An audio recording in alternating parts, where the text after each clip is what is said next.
Your boss calls you into the office. They say you have been doing great work and offer you a raise. Every instinct tells you to take it. You say thank you and you celebrate. But what if saying yes to that extra cash actually leaves you poorer? The financial system is built with invisible tripwires. They are scattered across subsidies, tax credits, and benefits. Cross one of those lines, even by a tiny amount, and you lose money. A few years ago, a friend earned a promotion at work. It came with a $2,500 raise before taxes. She was thrilled. Then, a few months later, the notice arrived. That exact pay bump pushed her household income just over a hidden line, disqualifying her family from the childcare assistance they had been relying on. This chart shows exactly what happened. Here is the $2,500 raise on the left, and here on the right is the monetary value of the lost childcare subsidy. The loss completely wiped out her extra take-home pay. She worked hard and earned her reward, but because she couldn't see the systemic thresholds, her career milestone actively cost her family money. Nobody warns you about this. Most people only find out these lines exist after they cross them. Usually, when people worry about a raise costing them money, they're thinking of tax brackets. There is a persistent belief that bumping into a higher bracket reduces your overall net income. Federal income tax uses marginal rates. Only the dollars above each bracket line get taxed at the higher rate. The rest of your income stays taxed the same. So moving into a higher bracket does not, by itself, make all your income suddenly taxed at that new rate. The tax code is gradual. The math protects you. The actual financial danger comes from a different mechanism entirely, one built on sudden, absolute cutoffs. A benefit cliff is when your income crosses a cutoff and you lose access to a benefit entirely or lose a large chunk of it quickly, not gradually, all at once or close to it. Take a look at this graph. As income rises toward the threshold line, everything operates normally. But the moment it touches the line, a massive block of stacked benefits simply disappears. You lose access entirely, all at once. These cliffs are baked into health insurance subsidies, childcare assistance, Medicaid, and income-driven repayment plans. Income-driven repayment, or IDR, is a federal student loan plan that sets your monthly payment based strictly on your income and family size. There is no single universal cutoff. The exact dollar amounts vary wildly depending on your state, the specific program, and the size of your family. And this risk is not confined to low-income earners.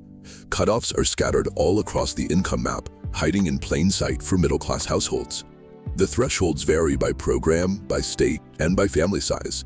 A family of 4 faces different cutoffs than a single person. The cliffs are scattered across the income map. Your employer does not know what government programs you use. Human Resources is not checking your household benefit thresholds before offering you a salary bump. If your household relies on any government subsidy, look up the exact income limit and phase-out rules for that program in your specific state. This diagram shows how to map your risk. Compare your current household income on the left against the exact program cutoff limit on the right. If the gap between them is within a few $1,000s, you're standing near a cliff. You have to measure this gap before you ever walk into a performance review. Once the salary increases on the books, it is too late. Finding out you are close to the edge doesn't mean you have to reject the money. It simply means you need the complete financial picture to protect yourself. Look at this split view.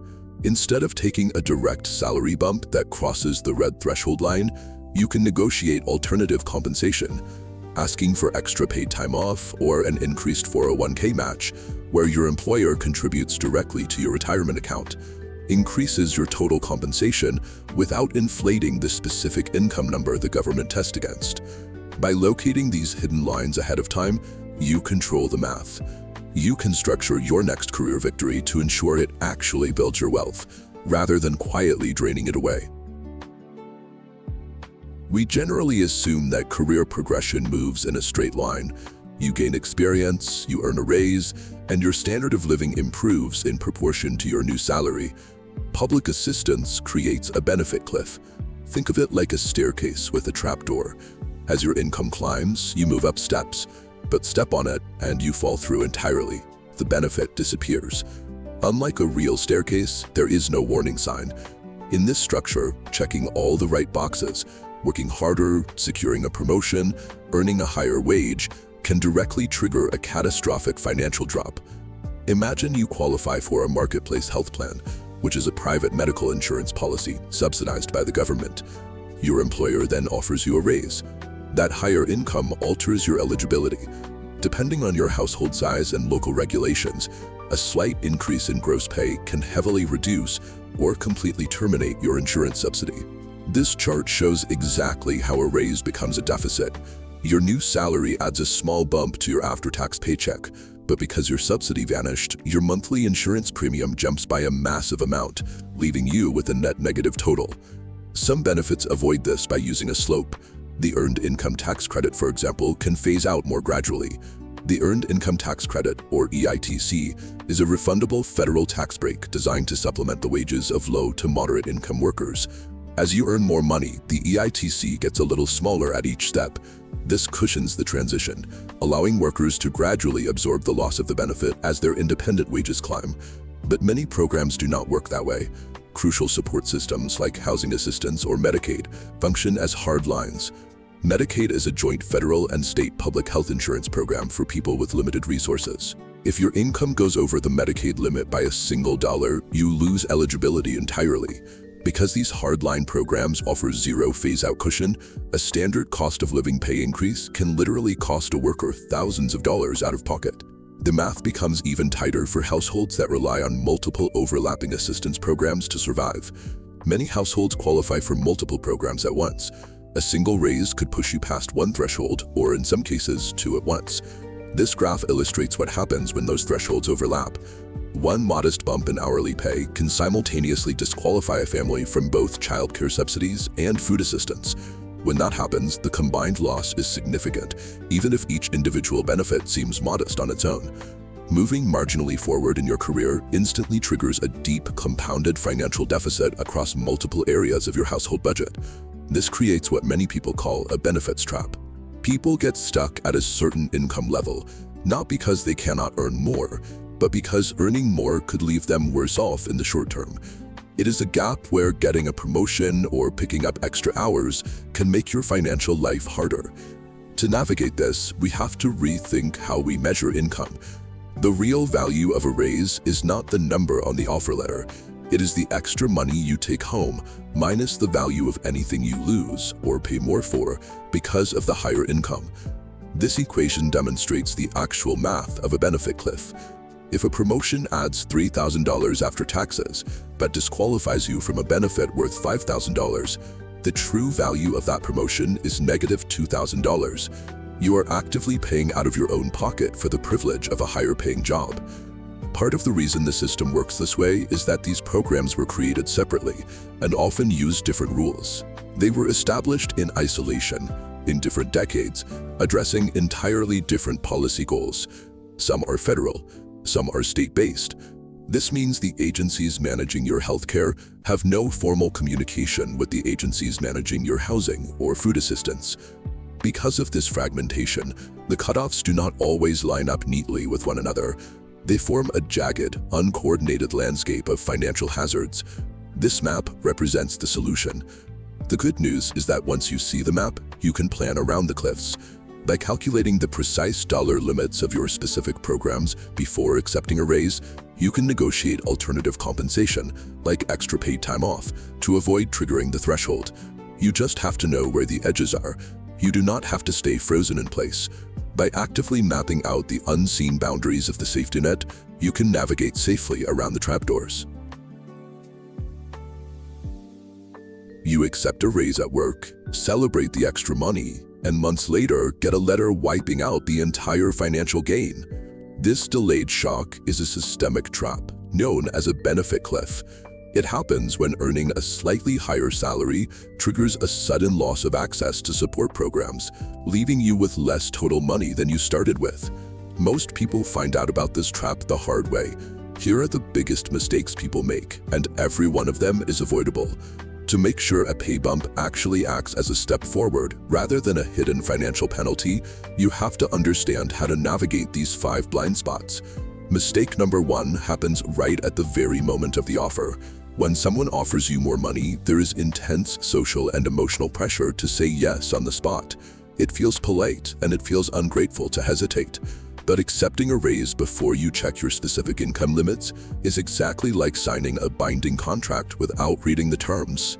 You have to verify how a change in your reported income will affect the help you currently receive before you agree to the new salary. If you wait until the official notices arrive months later, the financial damage for that year is already locked in. Mistake 2. Assuming tax brackets are the only thing to worry about. A lot of workers understand marginal tax rates, a system where you only pay a higher tax percentage on the specific portion of income that exceeds a certain threshold. That knowledge gives people a false sense of security, making them assume that earning more is universally safe. This diagram shows why that assumption fails. Taxes and benefits operate on separate rules. While the tax system climbs in incremental steps, the benefit system acts as a flat plateau, ending in a steep vertical drop. Knowing one system doesn't protect you from the other. Treating a pay raise purely as an emotional victory or a simple tax equation leaves you completely blind to the distinct structural mechanics of your actual take-home pay. Mistake number 3 comes from how we calculate our own wealth. People naturally tend to evaluate their money strictly by looking at their base salary or expected bonuses. But if you receive any assistance that lowers a regular household bill, whether that is for healthcare, childcare, or housing, that help has a highly specific, tangible dollar value. This chart shows the mathematical reality of a budget. If a minor raise in your salary subtracts the larger subsidy you rely on, your new income has to strictly exceed the total cash value of that lost assistance just for you to break even. Mistake 4. Treating a raise as a simple yes or no decision. Viewing the offer exclusively as a yes or no question prevents you from negotiating. There are alternative compensation structures, like adjusting hours, timing the raise, or shifting to non-cash benefits that might bypass program penalties entirely. Failing to calculate the exact cash value of your existing support and neglecting to negotiate the terms of your offer guarantees a mathematical loss from what looks like a win. Mistake number 5 introduces an external complication. Benefit programs rarely look at your individual paycheck in isolation. They evaluate total combined household income. This diagram shows how joint income is processed.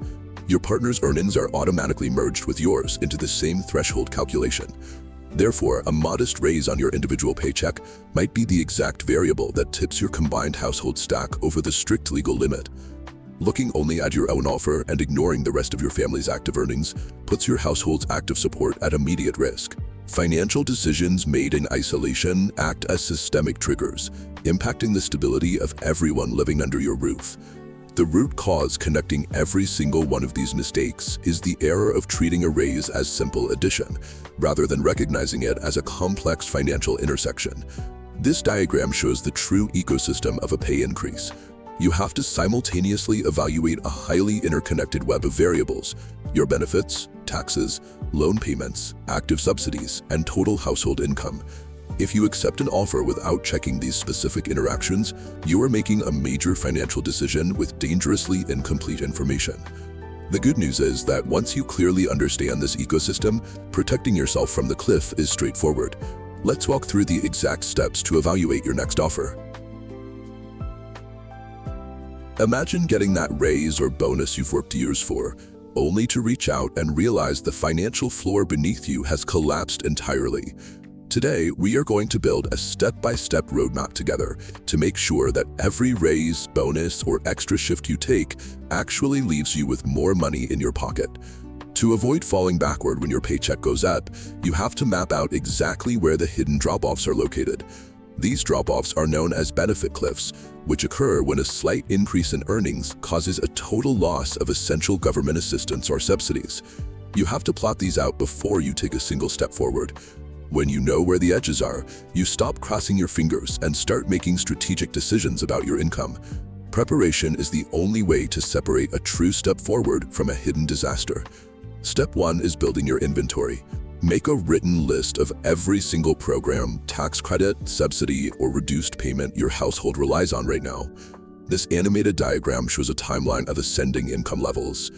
Next to every item on your list, you need to locate the exact dollar amount where your eligibility for that program phases out or drops sharply to zero. Step 2 is pinning down your current position. Pull your most recent tax returns or pay stubs and add up the total combined income for you and your spouse or earning partner. Now compare your total household earnings to those cutoff markers. If you are within a few $1,000s of any limit, flag it. That is your primary danger zone. By locating these specific intersections, you transform an invisible threat into a clear, navigable landscape. Mapping this out places you in the top tier of financial preparedness. Step 3 happens the moment you are offered a raise. Before you formally accept it, you must mathematically calculate the actual net gain. This visual equation shows how the math works. Start with a block representing your estimated extra pay after taxes. Then subtract the absolute dollar value of any benefits you would lose by crossing an income threshold. If that final block shrinks to a negligible gain or a negative number, taking the money leaves you financially behind. The strategic move is to pause, renegotiate, or temporarily reject the raise. That brings us to step 4, exploring alternative compensation models. If a standard salary bump pushes you over a cliff, ask your employer for a different arrangement. Negotiate for additional paid time off, a larger professional development budget, or adjusted health coverage. These perks provide measurable value to your life without artificially inflating your gross income. You don't need to over-explain your household finances to your boss. For personal planning reasons, I would prefer to receive part of this raise in a different form rather than base salary. Is that possible? Recalculating a raise's true value empowers you to dictate compensation terms that actually serve your bottom line, protecting the foundation you've built. Step 5 is maintenance. Set a calendar reminder to audit your financial map and recheck these benefit thresholds once a year. Income limits are volatile, government program rules update continuously, and your own household structure shifts as your career evolves. What was safe last year might be a danger zone today. Step 6 covers course correction. If you have already unintentionally crossed an income cliff and lost a critical benefit, you still have options to repair the damage. This dynamic bar chart demonstrates a primary tactic. By expanding your pre-tax retirement contributions, you can often legally lower the calculated income figure that benefit programs use to determine your eligibility. Keep in mind that lost eligibility isn't necessarily permanent. Future program expansions or inflation adjustments raise the income limits over time, allowing your household to requalify. Step 7 is your final safeguard. Before executing any major income shift, consult a tax professional or a free community financial counselor to review your numbers. Financial maps are living documents. Continuous maintenance and expert review are required to prevent past mistakes from destroying your future gains. The standard instinct is to blindly accept more money whenever it is offered, but analyzing your total interconnected financial picture yields vastly better results. This illustration contrasts those two outcomes. The ultimate measure of your financial progress is not the gross amount printed on your paycheck. It is the net amount actually retained by your household. If this analytical framework helped you judge the real value of a raise, share this video with anyone you know who is anticipating a promotion, and make sure to subscribe for more strategies. Systematically navigating benefit cliffs requires upfront effort, but it is the mechanism that transitions you from a passive earner into a strategic protector of your own wealth.